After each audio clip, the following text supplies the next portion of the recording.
பொறாமைப்படும் கட்டழகி, கவர்ச்சி உலகின் ராணி, நிறைவேறா பல கனவுகள் மற்றும் ஆசைகளோடு காலனால் களவாடப்பட்ட கலையுலக தாரகை, உலக அழகி என்று பட்டம் பெறாத மாபெரும் பேரழகி, இறந்தும் வாழும் சில்க் ஸ்மிதா என்ற விஜயலட்சுமி பத்தி தான் இன்னைக்கு பயோகிராஃபில நாம பார்க்க போறோம்.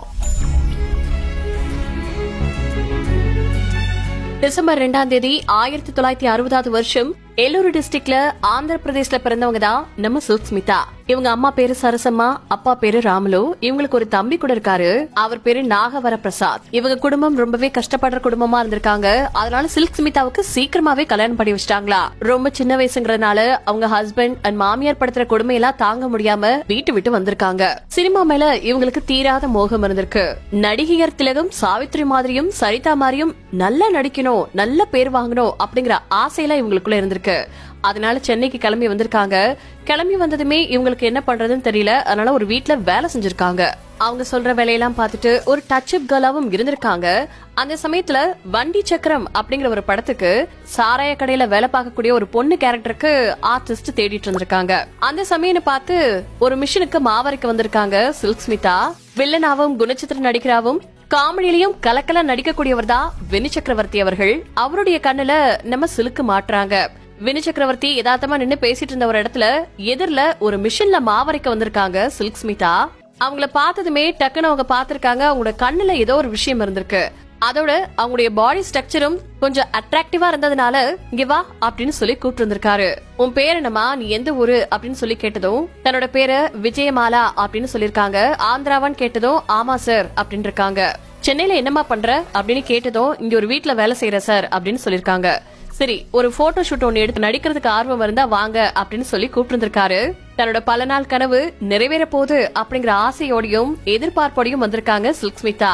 அந்த எதிர்பார்ப்பு வீணாகலன்னு தான் சொல்லணும். இவங்க எந்த மாதிரி எல்லாம் முகபாவனைகளை வைக்க சொன்னாங்களோ அதே மாதிரி எல்லாம் வச்சிருக்காங்க.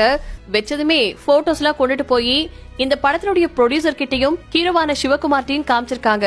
பார்த்ததுமே யோ எங்கயா பிடிச்ச அந்த பொண்ணு, இந்த கேரக்டருக்கு தகுந்த பொண்ணு அப்படின்னு சொல்லி வண்டி சக்கரம் அப்படிங்கிற படத்துக்காக முதல் முறையா சில்க வந்து பிக்ஸ் பண்றாங்க. இந்த படத்துல அவங்களோட பேரு சில்க். ஐ மீன் சில்க்னா பட்டு கிடையாது. ஒருத்தவங்களை பார்த்தாவே நமக்கு உடம்பெல்லாம் சிலுத்துக்கும் இல்லையா, அந்த மாதிரி சிலுக்கு அப்படின்னு வச்சிருந்திருக்காங்க. இந்த பேர் தான் பின்னாட்கள்ல அவங்களுக்கு நிரந்தரமாச்சு. சினிமாவுக்காக விஜயலட்சுமி அப்படின்னு இருந்த தன்னுடைய பேரை ஸ்மிதா அப்படின்னு மாத்தினாங்க. ஆனா வண்டி சக்கரத்துல இவங்களுடைய பெர்ஃபார்மன்ஸ் வேற லெவல்ல இருந்ததுனால இந்த சிலுக்குங்கிற பேரு அவங்களுடைய சினிமா பேரா மாறி போயிடுச்சு. ஒரு காலத்துல சினிமாவில நமக்கும் வாய்ப்பு கிடைக்காதா அப்படின்னு ஏங்கிட்டு இருந்த சிலுக்குக்கு ஒரு நாளைக்கு 4 மணி நேரம் தான் தூக்கம் அப்படிங்கிற அளவுக்கு ரொம்ப பிஸியான நடிகையா மாறிட்டாங்க. இவங்களுடைய முதல் படத்திலேயே பல பேரையும் அட்ராக்ட் பண்ணிருந்தாங்க. அதனாலேயே அடுத்தடுத்த பட வாய்ப்புகள் கிடைச்சிச்சு. உச்சபட்ச நடிகர்களான உலகநாயகன் கமலஹாசன், சூப்பர் ஸ்டார் ரஜினிகாந்த், இப்படி எல்லார் கூடயும் நடிக்கக்கூடிய வாய்ப்புகள் இவங்களை தேடி வந்துச்சு. சின்ன சின்ன ரோல் நடிச்சிட்டு இருந்தவங்க, டச் அப் கேர்ளா இருந்தவங்க, அப்புறம் ஒரு பாட்டுக்கு ஆட ஆரம்பிக்கிறாங்க. அதுக்கப்புறமா சிலுக்கு இல்ல அப்படின்னா அந்த படத்தையே நான் விற்பனைக்கு எடுத்துக்க ஒரு டான்ஸ் கட்டாயமா இருந்துச்சு. எந்த அளவுக்கு இவங்க படப்படன்னு நடிச்சு புகழோட உச்சிக்கே போனாங்களோ அதே அளவுக்கு மரணம் அப்படிங்கிற விஷயமும் இவங்கள சீக்கிரமாவே தழுவிருச்சு. 1996 வருஷம் இவங்களுடைய 35வது வயசுல செப்டம்பர் 23ஆம் தேதி இவங்க சூசைட் பண்ணி இறந்து போனதா சொல்லப்பட்டிருக்கு. ஆனா இவங்களுடைய மரணத்துல இப்ப வரைக்கும் அந்த மர்மம் நீடிச்சிட்டே தான் இருக்கு. தமிழ் சினிமாவுக்கு இவங்களை அறிமுகப்படுத்தி வச்சிருந்த வினி சக்கரவர்த்தி அவர்கள் இவங்கள பத்தி பேசியிருந்த போது அந்த சிலுக்குங்கிற பேரு எதனால வச்சுன்னு தெரியுமா? அவ ஒரு சாராய கடையில வேலை பாக்குறா. ஆனா அவ பார்த்தானா அவ கண்ணுக்குள்ளேயே 2 கல்லு கடைகள் இருக்கும். ஒரே ஒரு கிளாஸ் மட்டும் குடிக்கிறவனுக்கு அவளோட கண்ணை பார்த்தா டபுள் மடங்கு போதை ஏறும். சிலுக்கு இறந்ததுக்கு அப்புறமா நான் ஒரு முறை சிங்கப்பூர் ஏர்போர்ட்ல நிக்கும் போது ஒரு நிருபர் வந்து என்கிட்ட ஒரு கேள்வி கேட்டாரு. என்ன சார், நீங்க தான் அறிமுகப்படுத்தி வச்சதா சொல்றாங்க, ஆனா உங்களை பத்தியும் அவங்கள பத்தியும் வேற மாதிரி தப்பு தப்பா பேசிக்கிறாங்களே அப்படிங்கும் போது, எங்களுக்குள்ள இருக்கக்கூடிய உறவு ஒரு ஆசானுக்கும் சிஷ்யைக்கும் இருக்கக்கூடிய உறவு தான். நான் வாத்தியார், அவ என்னுடைய ஸ்டூடெண்ட். அதையும் மீறினா இந்த பொண்ணு இவ்வளவு சீக்கிரமா இறந்து போயிட்டா, அடுத்த ஜென்மம்னு இருந்தா அந்த பொண்ணு எனக்கு மகளா பிறக்கணும் அப்படின்னு வினி சக்கரவர்த்தி ஏர்போர்ட்ல சொல்லிருக்காரு. அப்போ இவர் பேச பேச ஒரு பிக் ஸ்கிரீன்ல அந்த விஷயங்கள்லாம் டெலிகாஸ்ட் ஆக அங்க இருந்த மக்கள் எல்லாருமே ஜோர கை தட்டி இருந்திருக்காங்க. சோ சில்க் ஸ்மிதாவை மகளா மட்டும்தான் பாத்திருக்காரு. சிலுக்கும் பல இன்டர்வியூஸ்ல இத மென்ஷன் பண்ணியே சொல்லியிருந்திருக்காங்க, அவர் என்னுடைய வாத்தியார் அப்படின்னு. சில்க் ஸ்மிதாவை பத்தி எத்தனையோ கிசுகிசுக்கள் வந்திருக்கு. ஆனா எதுக்குமே ரிப்ளை பண்ணாத சில்க் ஸ்மிதா வினி சக்கரவர்த்தியை வச்சு இவங்கள பேசும்போது மட்டும்தான் ரிப்ளை பண்ணிருந்தாங்க. அவர் என்னுடைய ஆசிரியர், தயவு செஞ்சு எங்களை தப்பா பேசாதீங்க அப்படின்னு இந்த ஒரு விஷயத்துக்கு மட்டும்தான் சில்க் ஸ்மிதா ரியாக்ட் பண்ணியிருந்திருக்காங்க. அதே மாதிரி இவங்களுக்கு டான்ஸ் சொல்லி கொடுத்திருக்கக்கூடிய புலியூர் சரோஜா இவங்கள பத்தி நிறைய விஷயங்கள் ஷேர் பண்ணிருக்காங்க. என்னை அக்கான்னு கூப்பிடுவா, இல்லனா டார்லிங்னு கூப்பிடுவா. என்கிட்ட ரொம்ப உரிமை எடுத்து பழகக்கூடிய ஒரு ஸ்வீட்டான பர்சன். அவளோட ஸ்கின் மட்டும் பாத்தீங்கன்னா வலு வலுன்னு அவ்வளவு சூப்பரா இருக்கும். எப்படிதான் அப்படி மெயின்டைன் பண்றானே தெரியாது. தமிழ் சினிமாவை பொறுத்த வரைக்கும் எத்தனையோ ஹீரோயின்ஸ்க்கு நான் டான்ஸ் சொல்லி கொடுத்திருக்கேன். ஆனா அந்த பொண்ணுக்கு இருக்கக்கூடிய ஸ்ட்ரக்சர் வேற யாருக்குமே கிடையாது இப்பவும் கூட அப்படின்னு சொல்லிருக்காங்க. சில்க்னாவே நமக்கு அவங்க முகத்துல வரக்கூடிய பல எக்ஸ்பிரஷன் தான் ஞாபகத்துக்கு வரும். ஆனா புலியூர் சரோஜா ஒரு காலத்துல இந்த எக்ஸ்பிரஷன் எல்லாம் வாங்குறதுக்கு ரொம்ப கஷ்டப்பட்டாங்களா. சகலகலா வல்லவன் படத்துக்காக நேத்து ராத்திரி அம்மா பாட்டு ஷூட்டிங் எடுத்துட்டு இருக்கும் போது கமலஹாசன் அவர்கள் புலியூர் சரோஜாவை மாமியாரே அப்படின்னு தான் கூப்பிடுவாங்களா. அப்போ மாமியாரே நீங்க இந்த பாடுப்ப நறுக்குன்னு கிள்ளாங்களா. அதுல வந்து எக்ஸ்பிரஷன் தான். அதுக்கப்புறமா எக்ஸ்பிரஷன் குயினாவே மாறினாங்க. ஒரு நாள் ஷூட்டிங்லாம் முடிஞ்சதுக்கு அப்புறமா புலியூர் சரோஜா கிட்ட வந்து தாண்டுகால் போட்டு அவங்க மடியில உட்கார்ந்து, அக்கா நான் அவரை கல்யாணம் பண்ணிக்க போறேன் அப்படின்னு தான் எடுத்துட்டு வந்த ஜுவல்ஸ், பட்டு புடவை எல்லாத்தையுமே காமிச்சிருக்காங்க. நீங்க கண்டிப்பா வரணும் அப்படின்னு சொன்னதுக்கு அப்புறமா அப்போ தான் யார கல்யாணம் பண்ணிக்க போறேன் அப்படிங்கறத சரோஜாவுடைய காதுல சொன்னாங்களா.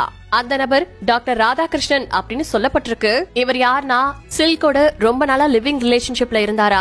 அதோட இவங்களுடைய மென்டாராவும் செயல்பட்டிருக்காரு. ஒரு கட்டத்துல இதுவே அவங்களுக்கு டார்ச்சரா மாறி இருந்திருக்கு. ஷூட்டிங் ஸ்பாட்ல எல்லார்கிட்டயும் கலகலப்பா ஜாலியா பழகக்கூடிய குழந்தை மனசு படைச்ச சில்க் ஸ்மிதா ஒரு காலகட்டத்துல எல்லாருமே நம்ம கிட்ட ஏதாவது ஒரு தேவைக்காக தான் பழகுறாங்க, அதுவும் தன்னுடைய உடம்பு மேலதான் ஆசைப்படுறாங்க அப்படின்னு தெரிஞ்சதுக்கு அப்புறமா எல்லார்கிட்டயும் ஒரு வகையான டிஸ்டன்ஸை மெயின்டைன் பண்ண ஆரம்பிக்கிறாங்க.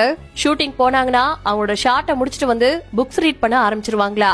ஒரு சில ப்ரொடியூசர்ஸ்லாம் இவங்கள தொட்டு பார்க்கவே கோடி கணக்குல செலவு பண்ண தவமா கிடந்திருக்காங்க. இவங்க வாழ்க்கையை மையமா வச்சு டர்ட்டி பிக்சர், நடிகையின் டைரி, சில்க் சில்க் சில்க் இப்படி எத்தனையோ படங்கள் வந்துச்சு. ஆனா எல்லாருமே சில்க் மாதிரி நடிச்சிருந்தாங்களே தவிர யாராலையுமே இவங்க யாரையுமே சில்காவே ஏத்துக்கவே முடியல. இந்த உலகத்துக்கே எப்படி ஒரு சூரியன் ஒரு நிலாவோ அதே மாதிரி ஒரே சில்க் தான். இவங்க உச்சகட்ட டிப்ரெஷன்ல இருக்கும்போது ஒரு பத்திரிகையாளர் இவங்க கிட்ட, நீங்க ஒரு நடிகை ஆகலனா என்னவா எதிர்ப்பீங்க, உங்களுக்கு என்ன ஆசை இருக்கு அப்படின்னு சொல்லி கேட்டதுக்கு டக்குன்னு நான் ஒரு நக்சலைட் ஆவேன் அப்படின்னு சொல்லிருக்காங்க. பப்ளிக் மேல இருந்த ஒரு வகையான வெறுப்பு தான் அவங்களை இப்படி சொல்ல வச்சிருக்குன்னு அந்த பத்திரிகையாளரும் அந்த பேட்டியில பாயிண்ட் அவுட் பண்ணிருக்காரு. சில்க்னாவே கவர்ச்சி மட்டும்தானா அப்படின்னு கேட்டா அதுதான் தப்பு. அலைகள் ஓய்வதில்லை, நீங்கள் கேட்டவை, கோழி கூவுது, மூன்றாம் பிறை இதெல்லாம் அவங்களோட திறமையான நடிப்பையும் வெளிப்படுத்திருப்பாங்க. அலைகள் ஓய்வதில்லை படத்துல ராதாவுக்கு அண்ணி கேரக்டர்லயும் தியாகராஜனுக்கு வைஃப் கேரக்டர்லயும் நடிச்சிருப்பாங்க.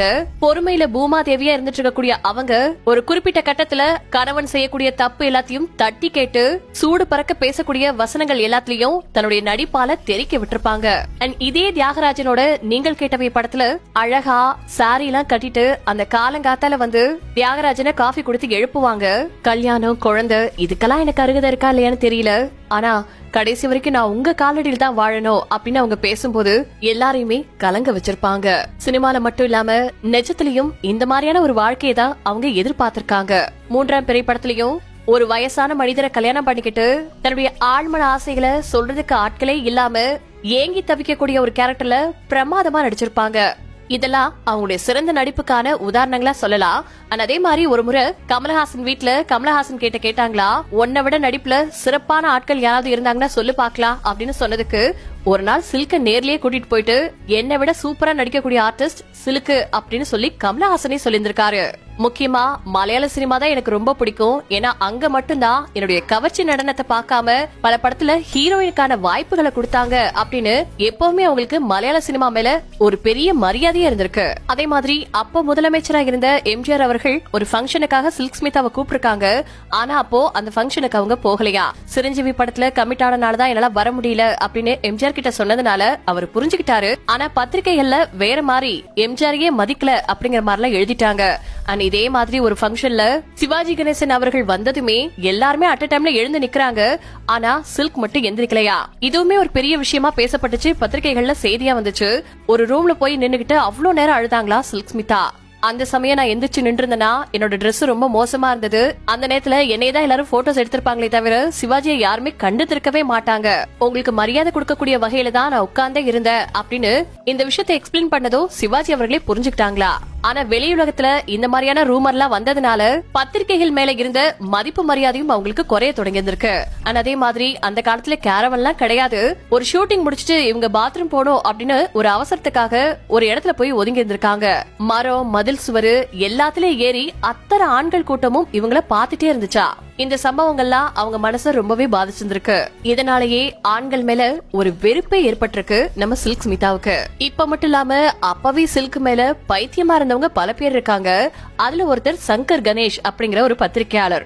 இவர் என்ன பண்ணாருன்னா சில்க்னு ஒரு பத்திரிகையே நடத்திருக்காரு. அதோட அவங்கள வச்சு ஒரு படம் பண்ணணும் அப்படின்னு அன்று பெய்த மழையில் அப்படிங்கிற ஒரு படத்தை எடுத்திருக்காரு. இவரை தொடர்ந்து ஸ்டில்ஸ் ரவி நம்ம சில்க விதமா போட்டோ எடுத்து இப்பவும் நம்மளுடைய பார்வைக்கு அவங்கள அழகா காமிச்சிருக்க கூடிய ஸ்டில்ஸ் ரவி அவர்கள் ஒரு படம் இவங்களை வச்சு எடுக்கிறதுக்காக பேசியிருந்திருக்காரு. ஆனா அவங்க என்ன பண்ணிட்டாங்க, ஸ்டில்ஸ் ரவியோட வைஃபுக்கு போன் பண்ணி உங்க ஹஸ்பண்ட் என்னை வச்சு படம் எடுக்கிறதா பேசிட்டு இருக்காரு, நீங்க யோசிச்சுக்கோங்க அப்படின்னு போட்டு கொடுத்துட்டாங்களா. ஏன்னா ஸ்டில்ஸ் ரவி மேல அவங்களுக்கு மதிப்பு மரியாதை அதிகமா இருந்திருக்கு. சில்க பலவிதமான போட்டோஸ் எடுத்திருந்தாலும் இவரு சில்க சாரியில எடுத்த பல போட்டோஸ் இப்பவும் சோசியல் மீடியால பல பேரால யூஸ் பண்ணப்பட்டு இருக்கு. அவங்க மாடர்ன் ட்ரெஸ்ஸை விட சாரியில ரொம்ப அழகா இருப்பாங்க, அம்மன் சில மாதிரி இருப்பாங்க அப்படின்னு பல பேர் அவங்கள வர்ணிக்கவும் செஞ்சிருக்காங்க.